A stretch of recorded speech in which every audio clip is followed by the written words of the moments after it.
ನಮಸ್ಕಾರ. ತಾಲೂಕಿನ ಅಂಬಾಭವಾನಿ ಶಾಲೆಯಲ್ಲಿ ಹಲವಾರು ಮಕ್ಕಳು ಅಸ್ವಸ್ಥರಾಗಿದ್ದ ಹಿನ್ನೆಲೆ ಇಲ್ಲಿನ ಬಿಸಿ ಊಟದ ನೆಗ್ಲಿಜೆನ್ಸಿ ಕಾರಣ ಆಗಿದೆ.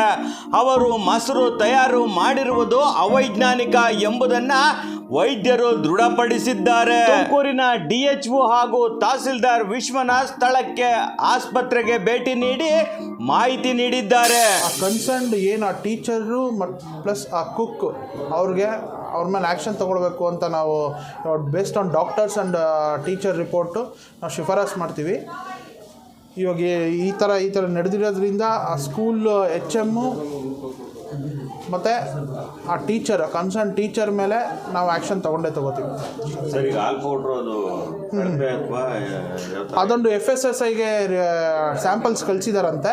FSSIಯಿಂದ ರಿಪೋರ್ಟ್ಸ್ ಬಂದಮೇಲೆ ಅದು ಏನು ಅಂತ ಡಿಸೈಡ್ ಮಾಡ್ತೀವಿ. ಇಲ್ಲಿ ಡಾಕ್ಟರ್ಸ್ ಹೇಳ್ತಿರೋದು ಏನು ಹೇಳ್ತಿದ್ದಾರೆ ಅಂದರೆ ಆ ಹಾಲ್ ಪೌಡ್ರ್ ಯೂಸ್ ಮಾಡಿಕೊಂಡು ಮೊಸರು ಮಾಡಿದಾರಂತೆ. ಆ ಮೊಸರನ್ನು ತಿಂದ್ಬಿಟ್ಟು ಈ ಥರ ಆಗಿದೆ ಅಂತ ಪ್ರಿಲಿಮಿನರಿಯಾಗಿ ಡಾಕ್ಟರ್ಸ್ ಹೇಳ್ತಿದ್ದಾರೆ.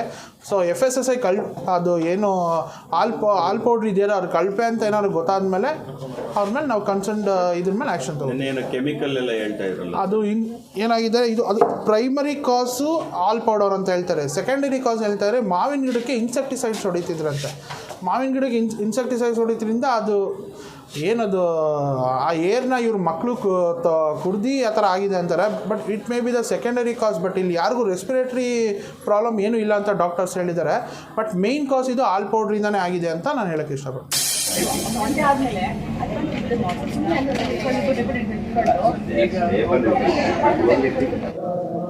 ಅವ್ರದ್ದು ಫಸ್ಟು ಸ್ಯಾಂಪಲ್ಸ್ ಎಲ್ಲ ಕಲೆಕ್ಟ್ ಮಾಡಿ ಕಳಿಸ್ಬಿಟ್ಟು ಅದೆಲ್ಲ ಕಲೆಕ್ಟ್ ಮಾಡಿದೆ. ಈಗ ಪ್ರಾಬ್ಲಮ್ ಏನಿದೆ, ಕ್ಲೋಸ್ ಮಾಡಿದ್ದಾರೆ ಸ್ಕೂಲಲ್ಲಿ ಕ್ಲೋಸ್ ಮಾಡಿದ್ದಾರೆ. BO ಇಲ್ಲ ಸರ್, ಇಲ್ಲ ಶಾಲೆ ಇದೆ ಸರ್. ಎಲ್ಲ ಮಕ್ಕಳು ಸ್ವಲ್ಪ ಆರೋಗ್ಯ ಸರಿಯಿರಲಿಲ್ಲ. ಅದಕ್ಕೆ ಮಧ್ಯಾಹ್ನ ಎಲ್ಲ ಮಕ್ಕಳು ಆಸ್ಪತ್ರೆಗೆ ಕರ್ಕೊಂಡು ಬಂದಿದ್ದೀವಿ. ಶಾಲೆಯಲ್ಲಿ ಟೀಚರ್ಸ್ ಇದ್ದಾರೆ, ಮಕ್ಕಳೆಲ್ಲ ಮನೆಯಲ್ಲಿ ಅದೇ ಸರ್. ರಾತ್ರಿ ಮತ್ತೆ ಇನ್ನೊಂದು ಟೈಮ್ ಎಲ್ಲರೂ ಕರೆಸ್ಕೊಂಡಿದ್ವಿ. ಈಗ ಹಾಗೇನಾದರೂ ಸಿಂಟಮ್ಸ್ ಏನು ಇರ್ತದೆ ಮತ್ತೆ ಪೋಷಕರಿಗೆ ಸೂಚನೆ ಕೊಡ್ತೀವಿ. ಬಟ್ ಸೋರ್ಸ್ ಆಫ್ ಇದು ಬಂದ್ಬಿಟ್ಟು ಅದನ್ನೇ ಮೊಸರು ಮಾಡಿರೋದೇ. ಬಟ್ ಅದೇ ನಮ್ಗೆ ಇವತ್ತು ರಿಪೋರ್ಟ್ ಗೊತ್ತಾಗತ್ತೆ. ವಾಟರ್ ಆ್ಯಂಡ್ ಇದನ್ನು ನೋಡಿದಾಗ ಏನು ಅನ್ನೋದು ಗೊತ್ತಾಗುತ್ತೆ. ಸರ್ ಅಲ್ಲ, ಅಷ್ಟು ಇದು ಗಾಳಿಯಲ್ಲಿ ಬರಬೇಕಾದ್ರೆ ಅವರಿಗೆ ಸ್ವಲ್ಪ ಡೈಲ್ಯೂಟ್ ಆಗೇ ಆಗುತ್ತೆ. ಎಲ್ಲ ಕಡೆ ಸ್ವಲ್ಪ ಇದಾಗಿ ಇದು 40 ಮಕ್ಕಳು ಒಟ್ಟಿಗೆ ಅಫೆಕ್ಟ್ ಆಗಬೇಕು ಅಂದರೆ ಎಲ್ಲ ಇನ್ಸೆಕ್ಟಿಸೈಡ್ಸ್ ಏನು ಹೊಡಿತಾರೆ ಎಲ್ಲ ಅಲ್ಲೇ ಇರಬೇಕಾಗುತ್ತೆ. ಬಟ್ ಇವ್ರ ಸ್ಕೂಲಲ್ಲೆಲ್ಲ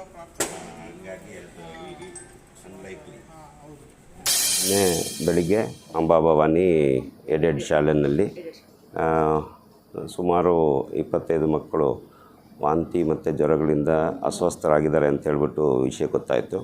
ನಂತರ ಇಮ್ಮಿಡಿಯೇಟಾಗಿ ತಾಲೂಕು ಆರೋಗ್ಯ ಅಧಿಕಾರಿಗಳು ಇನ್ಸ್ಟ್ರಕ್ಷನ್ಸ್ ಕೊಟ್ಟು ಅಲ್ಲಿಂದ ಕೇಸ್ಗಳನ್ನು ಇಲ್ಲಿಗೆ ಜನರಲ್ ಹಾಸ್ಪಿಟಲ್ಗೆ ಶಿಫ್ಟ್ ಮಾಡಲಿಕ್ಕೆ ಹೇಳಿದ್ದಾಯಿತು. ಮತ್ತು ಎಷ್ಟು ಕೇಸುಗಳು ಇದಾಗಿದೆ ಮತ್ತು 24 ಗಂಟೆನೂ ಕೂಡ ಪ್ರಾಥಮಿಕ ಆರೋಗ್ಯ ಕೇಂದ್ರಗಳಲ್ಲಿ ಅಲ್ಲಿ ಸೇವೆ ಲಭಿಸಬೇಕು ಅಂತ ಹೇಳ್ಬಿಟ್ಟು ಆದೇಶ ಕೊಟ್ವಿ. ಅದೇ ರೀತಿ ರಾತ್ರಿಯೆಲ್ಲ ಇದ್ದು ಮತ್ತು ಅಲ್ಲಿ ಊರಲ್ಲಿ ಎಲ್ಲೆಲ್ಲಿ ಮಕ್ಕಳುಗಳು ಜ್ವರ ಬಂದಿರೋ ಪ್ರಕರಣ ಇರ್ಬೋದು, ವಾಂತಿ ಆಗೋ ಪ್ರಕರಣ, ಇವನ್ನ ಪ್ರತಿದಿನವೂ ಕೂಡ ಇನ್ನೂ 7 ದಿನಗಳ ಕಾಲ ನಮಗೆ ವರದಿ ಒಪ್ಪಿಸ್ಬೇಕಾಗ್ತದೆ. ಈ ರೀತಿ ರ್ಯಾಪಿಡ್ ರೆಸ್ಪಾನ್ಸ್ ಟೀಮನ್ನು ಈಗ ಆಲ್ರೆಡಿ ಮಾಡಿದೆ.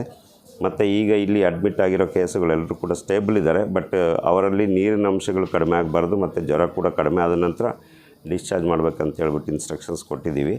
ಸೊ ಇನ್ನು ಹೊಸ ಪ್ರಕರಣಗಳು ಕಂಡು ಬಂದಲ್ಲಿ ಸೋರ್ಸ್ ಆಫ್ ಇನ್ಫೆಕ್ಷನ್ ಏನು ಎಲ್ಲಿಂದ ಬಂದಿದೆ ಅನ್ನೋದು ಇವತ್ತು ನಾಳೆ ಒಳಗಡೆ ಗೊತ್ತಾದ ಮೇಲೆ ಅದಕ್ಕೆ ಏನು ಮಾಡ್ಬೋದು ಮುಂದೆ ಅನ್ನೋದನ್ನು ನೋಡ್ತೀವಿ. ನೀರಿಂದ ಅಥವಾ ಊಟದ ಅಂತ ನೋಡಿಬಿಟ್ಟು ಅದರಿಗೆ ಸರಿಯಾದ ಸೂಕ್ತ ಕ್ರಮ ಜರುಗಿಸೋದೇನು ನೀರಿಂದೇ ಆಗಿದ್ದರೆ ಅಲ್ಲಿನ ನೀರಿನ ಇದನ್ನು ಸ್ಟಾಪ್ ಮಾಡಬೇಕಾಗತ್ತೆ ಅಲ್ಲಿ ಜನಗಳಿಗೆ ಕುಡಿಯೋದನ್ನು. ಅಥವಾ ಊಟದ್ದಾಗಿದ್ದರೆ ಅದು ತಾತ್ಕಾಲಿಕವಾಗಿರುತ್ತೆ. ಇಲ್ಲಿ ಚಿಕಿತ್ಸೆ ಪಡೆದ ನಂತರ ಅಲ್ಲಿ ಸ್ವಲ್ಪ ಕೇರ್ಫುಲ್ಲಾಗಿ ಈ ಅಕ್ಷರ ದಾಸೋಹ ಕಾರ್ಯಕ್ರಮದಲ್ಲಿ ಸರಿಯಾದ ರೀತಿಯಲ್ಲಿ ವ್ಯವಸ್ಥಿತವಾಗಿ ಮಾಡಬೇಕು ಅಂತ ಹೇಳ್ಬಿಟ್ಟು BO ಅವರಿಗೆ ಇನ್ಸ್ಟ್ರಕ್ಷನ್ಸ್ ಕೊಡ್ತೀವಿ. ಕೆಮಿಕಲಿಂದ ಏನೋ ಎಲ್ಲ ಮಕ್ಕಳು ಇಲ್ಲ, ಸಾಧಾರಣವಾಗಿ ಅದಾಗ್ಲಿಕ್ಕೆ ಚಾನ್ಸ್ ಇಲ್ಲ. ಯಾಕಂತಂದರೆ ಸ್ಪ್ರೇ ಮಾಡೋ ಇದೇನಿರ್ತದೆ ತುಂಬ ಡೈಲ್ಯೂಷನಲ್ಲಿರ್ತದೆ, ಅಷ್ಟು ಕಾನ್ಸಂಟ್ರೇಟೆಡ್ ಇದ್ದಿರಲ್ಲ. ಅದು ಅಲ್ಲದೆ ಅದು ಹೊಡೆದಿರೋ ಸ್ಥಳಕ್ಕೂ ಇದಕ್ಕೂ ಮತ್ತು ಈ ಮಕ್ಕಳು ಎಕ್ಸ್ಪೋಸ್ ಆಗಲಿಕ್ಕೆ ಅಷ್ಟು ಈಸಿ ಇರಲ್ಲ. ಅದರಿಂದ ಸಡನ್ನಾಗಿ ಈ ಥರ ಆಗೋ ಚಾನ್ಸಸ್ ಇರೋಲ್ಲ. ಒಂದೇ ಜಾಗದಲ್ಲಿ ಊಟ ಮಾಡಿರೋದು ಅಥವಾ ನೀರು ಕುಡಿದಿರೋ ಸಂದರ್ಭಗಳಿದ್ದ ಪಕ್ಷದಲ್ಲಿ ಮಾತ್ರ ಈ ರೀತಿ ಸಡನ್ನಾಗಿ ಎಪಿಡೆಮಿಕ್ ಸಾಂಕ್ರಾಮಿಕವಾಗಿ ಸಡನ್ನಾಗಿ ಈ ರೀತಿ ಆಗೋವಂಥ ಚಾನ್ಸಸ್ ಇರುತ್ತೆ. ಬಟ್ ಅನ್ಲೈಕ್ಲಿ ಅದಾಗೋ ಏನು ಸ್ಪ್ರೇಯಿಂದ ಆಗಿರೋದು ಅನ್ಲೈಕ್ಲಿ, ಮೋಸ್ಟ್ಲಿ ಫುಡ್ದೆ. ಹೌದು, ವೈದ್ಯರು ಹೇಳುವ ರೀತಿ ಇದು ಆಹಾರ ಸಮಸ್ಯೆ, ಅಂದರೆ ಫುಡ್ ಪಾಯ್ಸನ್ನಿಂದ ಈ ರೀತಿ ಹಲವಾರು ಮಕ್ಕಳು ಅಸ್ವಸ್ಥಗೊಂಡಿದ್ದಾರೆ ಎಂಬುದು. ಆದರೆ ರಾಸಾಯನಿಕದಿಂದ ಎಂಬ ಕಟ್ಟು ಕಥೆಯನ್ನು ಇಲ್ಲಿನ ಹಲವಾರು ಶಿಕ್ಷಕರು ಹಾಗೂ ವಿದ್ಯಾರ್ಥಿಗಳು ಹೇಳಿದ್ದೇಕೆ? ರಾಸಾಯನಿಕದ ಕಡೆ ಮುಖ ಮಾಡುವ ಪ್ರಯತ್ನ ಮಾಡಿದ್ದೇಕೆ ಎಂಬ ಹಲವಾರು ಅನುಮಾನಗಳು ನಮ್ಮಲ್ಲಿ ಕಾಡ್ತಾ ಇವೆ. ಆಹಾರಕ್ಕೆ ಹಾಲಿಗೆ ಬಳಸಬೇಕಾಗಿದ್ದ ಹಾಲ್ ಪೌಡರನ್ನು ಇವರು ಮೊಸರು ಅಥವಾ ಮಜ್ಜಿಗೆ ಮಾಡಿದ್ದೇಕೆ? ಸರ್ಕಾರದ ನಿಯಮದಂತೆ ಆ ಹಾಲ್ ಪೌಡರಿಂದ ಮಜ್ಜಿಗೆ ಅಥವಾ ಮೊಸರು ಮಾಡುವಂತಿಲ್ಲ. ಆದರೂ ಕೂಡ ಮಾಡಿ ತಪ್ಪು ಎಸಗಿದ್ರ ಆಡಳಿತ ಮಂಡಳಿ, ಶಿಕ್ಷಕರು ಹಾಗೂ ಅಡಿಗೆ ಸಿಬ್ಬಂದಿ. ಭವಾನಿ ಶಾಲೆಯ 97 ವಿದ್ಯಾರ್ಥಿಗಳು ಯಾಕೆ ಮಕ್ಕಳು ಅಸ್ವಸ್ಥರಾಗಲಿಕ್ಕೆ ಕಾರಣ ಏನು ಅಂದಾಗ ಅಲ್ಲಿಯ ಮುಖ್ಯ ಶಿಕ್ಷಕರು ಕೊಟ್ಟ ಕಾರಣ, ಶಾಲೆಯ ಪಕ್ಕದಲ್ಲಿ ಮಾವಿನ ತೋಟ ಇದೆ ಸರ್. ಮಾವಿನ ತೋಟಕ್ಕೆ ನಿನ್ನೆಯ ಸಂಜೆ ಹೂ ಬಂದಿರೋದಕ್ಕೆ ನಿನ್ನೆಲೆ ಇಲ್ಲಿ ಔಷಧಿನ ಸಿಂಪಡಿಸಿದರು. ಆ ಔಷಧಿ ಸಿಂಪಡಣೆ ಬೆಳೆಸಿದಂತಹ ಸಿಂಪಡಣಾ ರಾಸಾಯನಿಕ ಔಷಧಿ ನಮ್ಮ ಮಕ್ಕಳ ಮೇಲೆ ಏನೋ ಸ್ವಲ್ಪ ತೀವ್ರ ಪರಿಣಾಮ ಬೀರಿ ಅವರು ತಲೆ ಸುತ್ತೆಲ್ಲ ಬಂದಿದೆ ಸರ್ ಅಂತ ಹೇಳಿದರು. ಆದರೆ ಇವತ್ತು ಸಿಕ್ಕಂಥ ಮಾಹಿತಿ, ಇಂದಿನ ದಿನ ಮಧ್ಯಾಹ್ನ ಮಕ್ಕಳಿಗೆ ಬಿಸಿ ಊಟದ ಸಂದರ್ಭದಲ್ಲಿ ಹಾಲಿನ ಪುಡಿಯನ್ನು ಬಳಸಿ ಮೊಸರು ತಯಾರಿಸಿ ಮೊಸರನ್ನು ಕೊಟ್ಟಿದ್ದು ಡಾಕ್ಟ್ರು ಕೊಟ್ಟಂಥ ಒಂದು ಅವರ ಪರೀಕ್ಷಾ ವರದಿ ಅನ್ನಿಸುತ್ತೆ. ಆ ಊಟವನ್ನು ಮಾಡಿದ್ದಾರೆ. ಅದು ಆಹಾರ ಕಲಬೆರಕೆಯಾಗಿ ಪಾಯ್ಸನ್ ಆಗಿ ಮಕ್ಕಳಿಗೆ ಸಣ್ಣ ಸಮಸ್ಯೆ ಆಗಿದೆ ಅನ್ನೋದು ಇವತ್ತು ಗೊತ್ತಾದ ವಿಚಾರ. ಹಾಗಾಗಿ ಈಗ ತಹಸೀಲ್ದಾರು ನಾನು ಮತ್ತೊಮ್ಮೆ ಸಾರ್ವಜನಿಕ ಆಸ್ಪತ್ರೆಗೆ ಭೇಟಿ ಕೊಟ್ಟು ಮಕ್ಕಳ ಆರೋಗ್ಯ ವಿಚಾರಿಸಿ ವೈದ್ಯಾಧಿಕಾರಿಗಳ ಜೊತೆ ಮಾತನಾಡಿದಾಗ ಇದು ಆಹಾರದಲ್ಲಿ, ನೀರಿನಲ್ಲಿ ಆಗಿರ್ತಕ್ಕಂಥ ಏನೋ ತೊಂದರೆ ಅನ್ನೋದು ಇವತ್ತು ಸಾಬೀತಾಗ್ತಾ ಇದೆ. ಈ ಅನಾರೋಗ್ಯ ಇರೋದರಿಂದಾಗಿ ಶಾಲೆ ಇವತ್ತು ನಿನ್ನೆ ಮಧ್ಯಾಹ್ನದಿಂದ ನಡೆದಿಲ್ಲ. ಇವತ್ತು ಕೂಡ ಶಾಲೆ ನಡೀತಿಲ್ಲ ಸರ್. ಶಿಕ್ಷಕರಿದ್ದಾರೆ ಶಾಲೆಯಲ್ಲಿ, ಮಕ್ಕಳು ಯಾರೂ ಕೂಡ ಶಾಲೆಗೆ ಬಂದಿಲ್ಲ. ಮಕ್ಕಳೆಲ್ಲರೂ ಮನೆಯಲ್ಲಿ, ಕೆಲವರು ಆಸ್ಪತ್ರೆಯಲ್ಲಿ, ಕೆಲವರು ಇದನ್ನು ವಿಶ್ರಾಂತಿ ಪಡ್ಕೊಳ್ತಿದ್ದಾರೆ.